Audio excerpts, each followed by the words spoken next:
Congrats, man. Thank you. Pretty impressive. Thanks, man. I appreciate it. Is that how you envision things going? I mean, was there a scenario in your head that you would put him to sleep like that? Honestly, I envision like winning every possible way, subbing, like knocking him out, TKO. You know, decision is just something that I do like every time. Like honestly, like I was laying down before this fight, I was trying to take a nap, and I'm sitting there like going through things. I'm like, okay, this is gonna happen. This is gonna happen. Like, oh wait, if this doesn't happen, this is gonna happen. You know, it's just hard. I always envision myself winning. Like I said, it doesn't matter how. I mean, we talked the other day about how important this was going to be for you to get a win.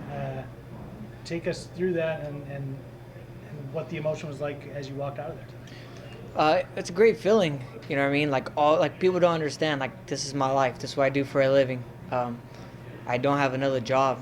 I literally train.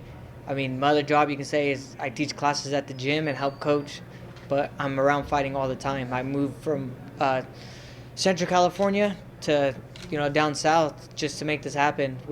And Coach Colin Oyama, like basically he's like, hey man, I believe in you. Come down here. I think we can do something, and I did, and it was amazing. You know, my coach Mito Morales was in my corner tonight. That's the guy that got me started, and with his blessing, I was actually able. Like he was like, "Hey man, you need to go out there, try this." So I try to bring him out as much as possible. So getting that win for them, myself, just to like start the year on a good track for my team is amazing. How important is that in terms of your status in the division as well to show potential future opponents like, hey man, this is something that I'll do to you too. Like I'm gonna put you to sleep too. Honestly, it's funny because I always tell people like I can care less what people think of me. If I care what people thought about me, then I'd be like everybody else. Like I don't care. You can talk shit. You can talk shit about my fighting style. You can make fun of me. Whatever it is, I can care less what my division thinks of me. I know what I can do, and I know what I'm bringing to the table. Heading into this fight, you had mentioned you really wanted to rematch Joseph Benavidez. Obviously, this is a good step to getting you there. What do you think of the next steps going forward? Man, just keep winning fights. Yeah, I want to rematch Benavidez, but it's crazy because you see people that lose and try to rematch those guys right away after every fight. They call them out. Hey, man, I'm gonna keep my mouth shut, keep working towards that goal, and I will get there eventually. But hey, man, he has a title fight to worry about. I'm gonna get that rematch eventually, whether it's for the title or not. Like I'm gonna fight him again eventually. There's only so many people in this division. I keep doing my job, and it'll be there.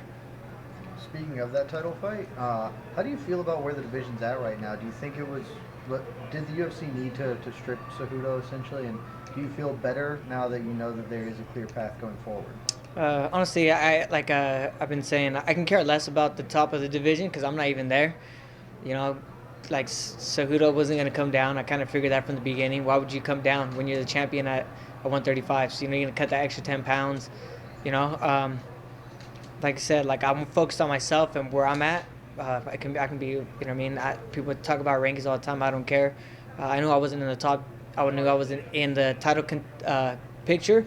So it really didn't matter to me what they did. And glad that Joe got the title fight, man. Good for him. He deserves it. He's a veteran. He's won 3, 4, 5 in a row, I believe, against good guys. So, hey, congrats to him. Figueroa just beat Pantoja. Congrats, man. Those guys deserve to fight for the title. I'm glad that they're doing it. But other than that, I can really care less. I feel like I know where this answer is going to go, but, I mean, who do you want to fight next? And if it is another one of those you couldn't care less, when do you want to fight next? I got to see who's out there. He just fought. I can't pronounce his name. He just fought Tim Elliott last weekend. I mean, we're basically on the same path. You know what I mean? Yeah, we're the same path. We just fought. I just fought. So I mean, that'd be a good fight. We're both wrestlers. We both like to box. So why not? Why not take that fight? I would like to fight on that Tony Ferguson Khabib card. Give me some time to get ready. I mean, that would be my expectation. But whatever, man, short notice or not, I've taken every fight the UFC has offered me. Short notice or not, I think Benavidez was 3 weeks. Eric Shelton was 3 weeks. Shorty Torres was 3 weeks. I've only had technically 2 training camps. My first fight and then the Sergio Pettis fight, which I got hurt, and then this one would be my third. So I'm always ready. I'm in the gym all the time.